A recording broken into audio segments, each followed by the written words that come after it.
Nous disons, nous devons d'abord vous servir, nous devons vous mettre au parfum de l'actualité. Gueule Afrique Télévision, au cœur des investigations. Youssouf Kibingila David, depuis la première ligne de front. Mesdames et messieurs, je vous laisse suivre d'abord ceci et on se retrouve à un autre endroit pour...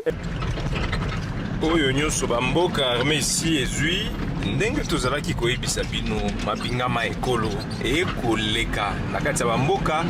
Ça fait 13e jour aujourd'hui que des combats en armes lourdes et légères sont entendus dans les territoires de Lubero Front Nord où le général Tiko Titambwe et plusieurs autres officiers se donnent la peine de libérer plusieurs localités. Tozaki koyebisa bino ki quitter un terrain pour que tous les bino bamboka oyo FARDC ezozwa oyo ezaki na kati ya maboko ya munguna longoni ya mingi epai ya ba FARDC Force Armée de la République démocratique du Congo oyo bazomi pesa pona mboka bazokolala te bututo moi bakobeta na to bazobunda likolo ya mboka na biso botala bamboka yango nyonso ezaki esi ekei eza na kati ya maboko ya FARDC ba population bazolivre bazovivre déjà bien bazokende na baoccupation na bango ba route déjà ba ratissage esi esalemi FARDC ezosala mosala oyo esengeli esalema Front Nord bisika ba bitumba eyokamaki depuis le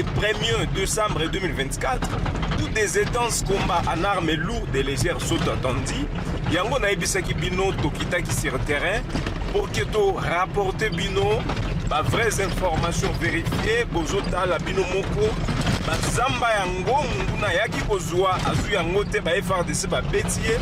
Est-ce que c'est ici et que même ratissage est salemi FARDC ezosala musala ndenge singeli sala na bangomba nyonso oyo bozomona basi ba déloger munguna ba zamba oyo nyonso bozomona basi ba déloger munguna oyo azalaki kolinga azwa bamboka na biso bozomona bangomba nyonso wana badeloge ye FARDC et déloge ye.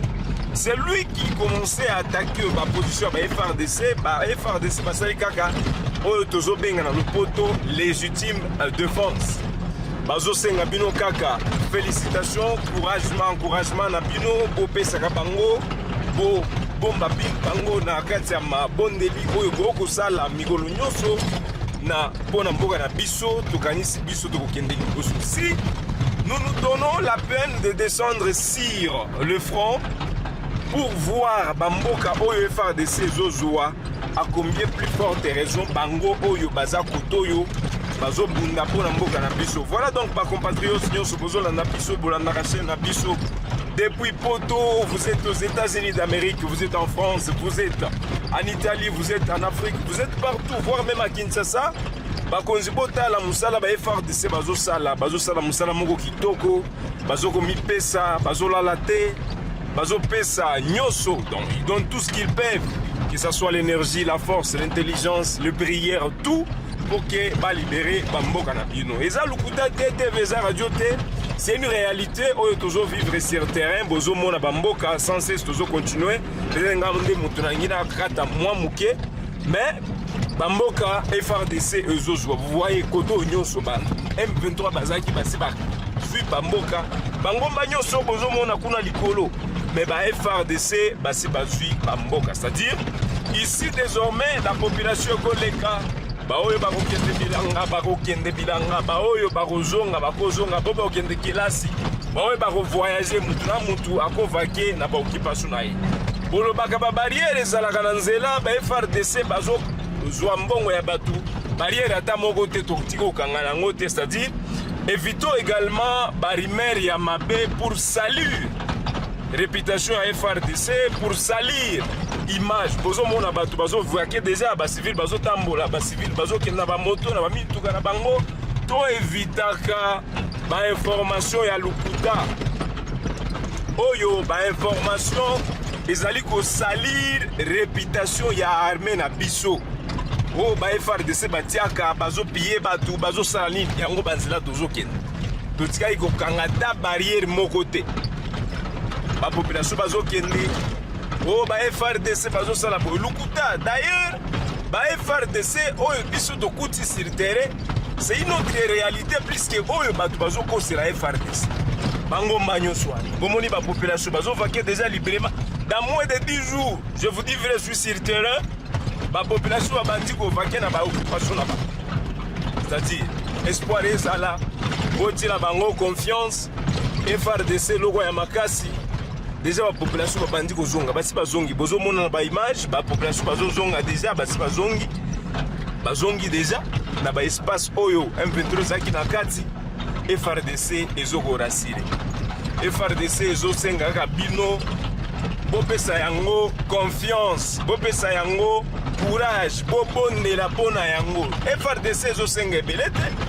Et si vous remarquez devant moi, il y a civil mokwaza sima na mutuka ya basuda, c'est-à-dire ça liboso na biso ça ba civil, oui ça ba civil.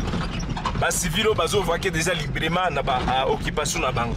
Omoni musala FRDC ezosala.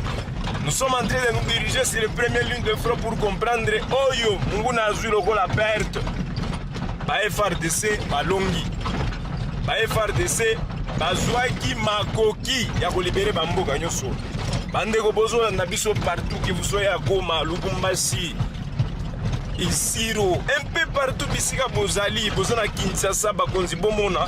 Lolengeni ba FRDC bazo libérer Bamboka. Bangomba wana basi ba libérer yango. Kala tuzaki oleka kote ote. Ezaka likambo M23 basi babare, M23 basi bakangi, M23 basi basali bo. Mais à ce net moment nazo ebisa bino, tozotambola biso bien. Tranquillité ezali, nyonso ezali, FRDC bazo rassuré. Donc zéro embuscade, eloko ezate, FRDC esi est rassuré. Et si nous continuons comme ça à les féliciter, à les encourager, bozo mona ba civil on bazo vaquer déjà librement. Ba motard bazaki okufa déjà dans zanakati bazambawa. Mais grâce ya force ya ba FRDC, détermination na bango, yango bazo libérer bambo.